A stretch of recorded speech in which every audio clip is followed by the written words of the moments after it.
Hi, this is Andrea at 180 Collective. As a part of our Optimizing Your Career Search series, I want to do a deep dive into something that seems fairly self explanatory, but surprisingly is not always the case. Today, we're going to decode job descriptions. You may be watching this as a part of our Optimizing Your Career Search series. You may have found us just on YouTube or LinkedIn, or you just happen to be in an active job search and someone sent you a link. But today, I really want to talk about how to read a job description. And as I walk you through how to read the job description, I'll also explain how to know if you're a fit. I've been looking at job applicants for many, many years, and I can tell you that regardless of the level of role, from entry level all the way to executive, most job applications, I would say 85% plus, or rather job applicants, are not a fit for the role. So I want to help you make sure you're one of those 10 to 15% who is. Let's start with how to read a job description.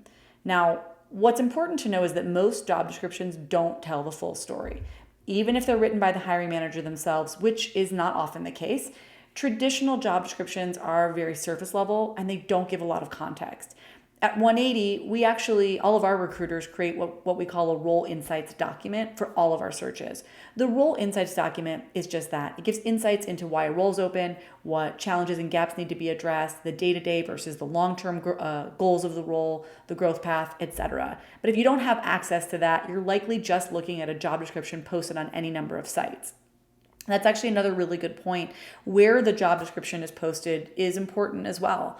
Are you applying on the website of the company? That's a great place to apply. It's going to go directly into their HR system.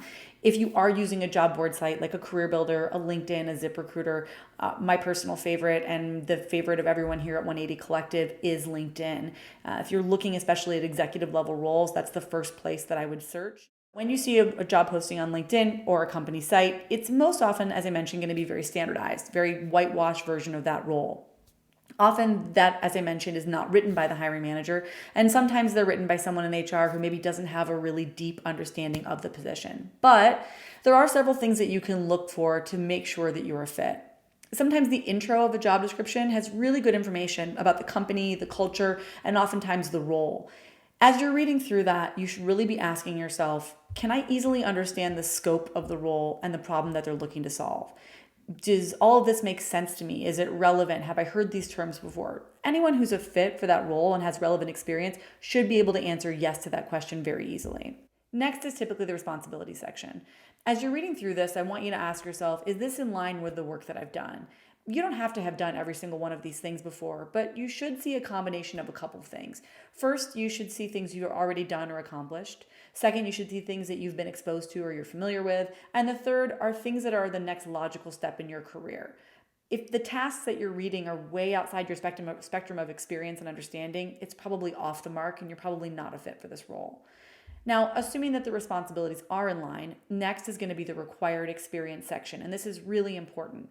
Almost always, this section is listed in bullet points in order from most important to least important. So, as mentioned before, you don't have to have every single piece of experience that they're targeting, but if you're missing 3 or 4 of the top 4 or 5 bullet points, it's probably not going to be a great fit. If you've gotten through those sections, you're still reading, you're nodding your head, you're thinking, yes, most of this makes sense to me, we should be on our way to a fit. And now all that's left is the compensation section. We will be creating another video on how to talk about compensation with internal recruiters, external recruiters, and with companies. You can find that on our YouTube page or on LinkedIn once it drops. But for now, if the compensation is listed, that's great. Many states now do require employers to post their salary range. And if you're a little above or below that range, don't stress. If you're very, very far above the range, you are likely very overqualified for the role, or the company simply doesn't pay well, which is unlikely if you're that far over.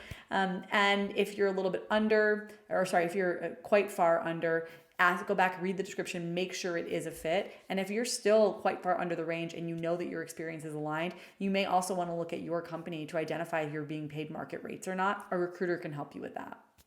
But once you've read the job description, or rather as you're reading the job description, there are a couple other things just to keep in mind as you're going along. The first is really to be honest with yourself. Another way to put this is put yourself in the hiring manager's shoes.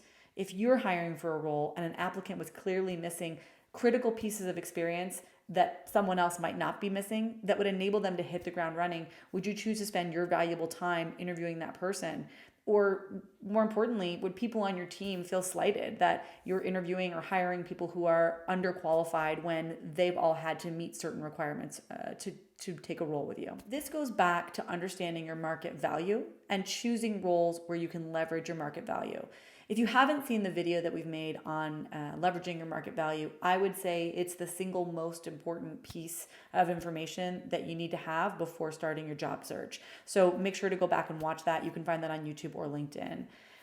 The second thing, I want you to set yourself up for success by simply using some common sense. If this is a high level role in the medical device industry and the job description talks about being a subject matter expert in the industry, and your experience is all in consumer goods as an example, it's probably not going to be a great match. Again, not to harp on the market value, but I do think it's really important. You should be looking at companies that would look at your background and say, why aren't we talking to this person? If you've worked at Hulu and Netflix for the past 10 years, any company who's launching or growing a streaming platform is going to be pretty excited to talk to you. So maybe let's not first target roles that are completely outside of that. If you are looking to do a career switch or an industry switch, by the way, we'll be talking about that at a later date as well. Finally, what I call the big caveat. And the big caveat is simply this. If a job description also speaks at length about hiring for transferable skills or skills-based hiring, or they want to bring someone in with a fresh perspective to the industry or function, that's the time to get creative. It's those types of companies and those types of roles who are open to non-traditional profiles, and it's a perfect time for you to apply, even if your skill set doesn't perfectly align. Now that you know how to identify the likelihood of you being a fit, get out there and start applying. But first, if you have not seen our video on optimizing your LinkedIn profile, make sure to check that out. Optimizing your LinkedIn profile, again, very, very underrated. You'll increase your response ratio massively once you do that. You can find that video on YouTube or LinkedIn. We're really excited about this Optimizing Your Career Search series. We hope it's helping out. We've had a lot of really good feedback. Love to see your comments and questions below in the comments.